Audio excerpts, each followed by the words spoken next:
Okay, so this is a reaction video about the viral video kung saan ay hinaplot ng guardia yung sampagitan ng bata at yung bata naman ay hinahampas-hampas ng kanyang panila yung guard. Okay, first, let's look at the situation. Bata at guardia. Bata, minor de edad at naka-uniform, di ba? So doon pa lang, makikita na natin yung sino ang panalo at sino yung talo. Doon pa lang, wala pa nangyayari. Dahil sa mata ng mga tao, bata ang laging panalo. Next. Sabi naman ayaw makinig ng bata. Laging nagtitinda doon, tapos ayaw makinig, ha? Yun yung mga nabasa ko sa comment. Pero it doesn't give you the right to hurt somebody. Alam niyo ba sa kaso, walang kaso kung walang nagsalita ng masasama o walang unang nanakit. Ang problema kasi doon, may sakitan na nagaganap Tapos bata pa. Okay, next. May nababasa naman akong comment, post na hindi daw dapat maawa sa bata kasi syndicate daw yun. May mga sindikato. Under daw yun bata sa mga sindikato kung saan pinapadamit lang yung bata na naka-uniform kasi, di ba, tayo mga tao, naawa tayo sa mga bata naka-uniform, tapos naghahanap buhay, nakikita to, wow, grabe naman tong bata to, kahit na nag-aaral, she find ways para magkapera, di ba, meron ganyan. So, the more na maawa tayo, so the more tayo magbibigay. So, the more tayo magbibigay, the more na marami silang pera. Okay, let's look at the situation again. Estudyante kasi, kahit na, ano lang yon, sabi nila, sindikato yon, pero minor de edad. Kaya nga ginagamit ng mga sindikato yung mga minor de edad kasi di pwedeng makulong ang mga bata.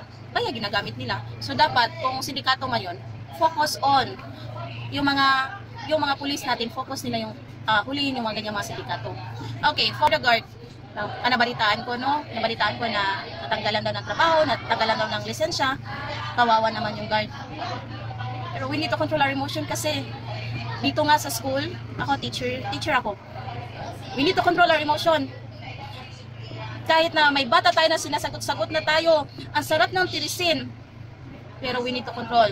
Gawin natin, talikod, or find ways para hindi natin masaktan yung bata. Ako, ginagawa ko, humihinga ako ng malalim. But I never, ever touch my student. Di pwede. Kasi, at the end of the day, talo ako. Wala talaga. Talo talaga tayo sa mga bata. Yan po yung tatandaan natin. Kasi, they are under child protection policy. Sa atin, meron ba? Wala. Sa mga guro, tayo mga matatanda na, wala tayo dyan. Kaya, as much as possible, let us control our emotion. Control lang po talaga. Yan lang po talaga yung mga advice ko. Napakahirap. Kung alam niyo lang yung ano yung task ng mga guro. Ang dami kaya mga estudyante. Sa isang classroom, 60 students. Depende pa yan sa lugar. Sa 60 students, iba-iba yung mga pag-uugali ng mga bata. Kung alam niyo lang, ang hirap i-deal, pero again, praktisado naman, lalo na pag araw-araw na, ilang taon mo na yung ginagawa. Pero para advice ko sa mga bagong guro dyan, kung gusto mo magtagal, practice your emotion, inhale, exhale. Again, kung ayaw mo matulan ni Kuya, ni Manong Guard, na natanggalan ng trabaho, ang hirap kayo maghanap ng trabaho ngayon. Kahit nag-graduate ka pa, ang hirap. Please learn to control your emotion. Yan po yung mga advice ko. And sana si Kuya, sana makahanap ka ng trabaho. Hindi ka i-judge ng mga tao. Again, hindi po kita dyan na-judge. Kasi hindi po madali ang trabaho niya. Yun lang po. Bye-bye.